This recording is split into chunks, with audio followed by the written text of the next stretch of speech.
Hi, I'm Adam DeSanctis. Welcome to MBA Asks the Expert, a series where we discuss a timely and important issue with a mortgage industry leader.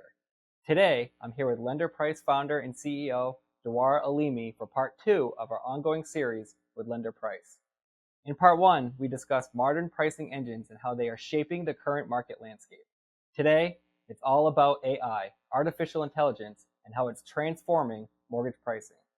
Dawar, it's so great to talk to you again today. Welcome. Thank you. Thank you for having me. It's great to be part of the series.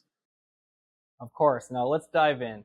What are the key advancements that distinguish AI-powered product and pricing engines, or PPEs, from traditional pricing technology in the mortgage industry? And how do these innovations reshape the experience for both lenders and borrowers? Yeah, it's a good question. I think that AI is more than a buzzword this year compared to last year. I think that you're seeing a lot of companies embrace AI and figure out how they can incorporate AI at every part of their company.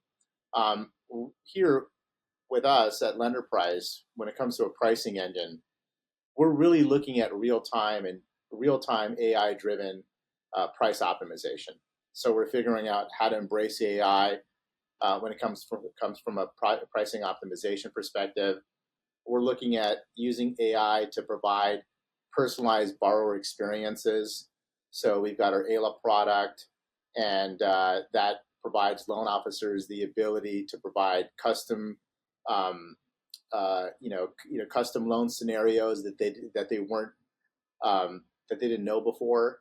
So it provides options, and this is really important in today's world where non-QM is somewhat dominating the space because refinances have been really low, with rates being high, and now you're seeing loan officers really going outside of the box and trying to understand non-QM products better, looking at those self-employed borrowers, and AI can really help them in providing them these loan options that they didn't know before. And AI is also helping them. It's helping educate them. So with our ALA tool, we're able to give them answers, underwriting questions, normal questions that they would ask an underwriter in regards to non-QM products. ALA is able to answer those questions. And for the cap markets folks, we're able to use AI to streamline and provide them with intuitive workflows that provides better efficiencies and drives these loans faster to closing. Yeah, I think the tech and innovation going on right now through the entire origination process, of course, is incredible.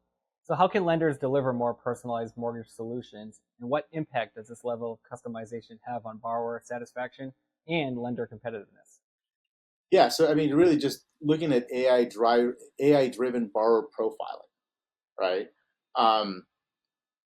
And it's some of the things that I've already discussed in regards to dynamic scenario analysis. So really just looking at these different scenarios and figuring out, what's the best product that not only can a loan officer match a borrower, but how can cap markets use this to drive ROI? So we're seeing a lot of use case that. And when it comes to positive user feedback,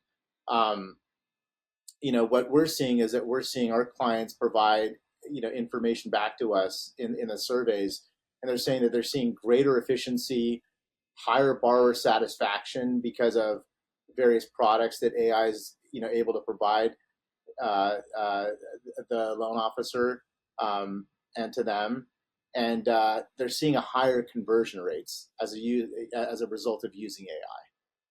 Those are some good insights there. As we both know, the mortgage industry is already highly regulated. So how should we address regulatory and compliance concerns associated with AI adoption while ensuring that forward-thinking institutions that you've been talking about can leverage AI to their fullest potential? Yeah, so this is a really interesting question because there's a huge debate about this, right? When it comes to regulation, and you're seeing the CFPB providing their feedback in terms of being careful in terms of how you actually adopt AI. Back in, there was actually an MBA series, and I'm not sure if you remember, there was an MBA series where you guys had various pricing engines showcase their product, and we were one of them. And our head of sales, Dustin McClellan, was demoing our back end and how we use natural language processing and demoing rule writing, and how we could create a lot of efficiencies in rule writing by using NLP. And I remember like one of the PPE vendors, like they came, it was our demo, and then they demoed right after us, and they're like, yeah, we don't use NLP, because they knew that we used NLP. Now they're using the word NLP and machine learning and AI, and it was interesting because back then when we had mentioned NLP, nobody really had a problem with it, but now they do, because now they're looking at compliance. What we're doing is we're looking at flexible deployment options. So we've created our AI tools as a plugin that can be plugged into those lenders that want to adopt it. So if you don't want to adopt it, you don't have to. It's a complete plugin. It's not part of our core infrastructure. Our tech stack from the very beginning was developed to embrace AI and machine learning. And as a software engineer and my co-founders, we've been, we've kind of looked at this as being something that could potentially be used in the future, but it's just amazing because it's happening at such a fast pace that everyone wants to embrace it. But going back to compliance, we also have a strong compliance framework. So like I said, we developed, our tech stack was made for AI from the very beginning, and having a strong compliance framework helps us when it comes to these larger institutions that want to implement it. And there's this other thing where you've got some lenders that really don't care about compliance. It's not that they don't care about compliance, but they want to see immediate value as being an early adopter. So they're willing to say, okay, well, we're going to take a portion of our company, certain users, that's going to start dabbling with AI solutions, and we're going to be early adopters. I think those companies that do that are going to be much better off in the future because they're going to be ahead of the rest.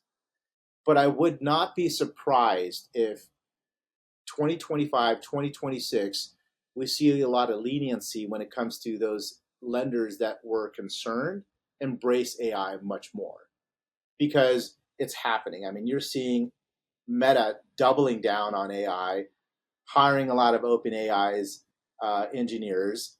You're seeing a lot of doubling down and a lot of investments in AI, not just within our industry, but outside the industry.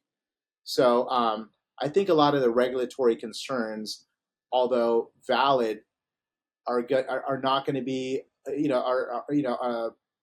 going to be a lot of answers to those compliance concerns in the future. I think you make some excellent points there, Dawar. And I think the regulatory path forward, it may be bumpy, but it's clear that AI is here to stay. And like you've really outlined this for us today. I've really enjoyed talking to you about AI, and I look forward to our conversation in the near future for part 3 of our MBA Asks the Expert series with Lender Price. Thank you for joining us again today. Great. Thanks for having me.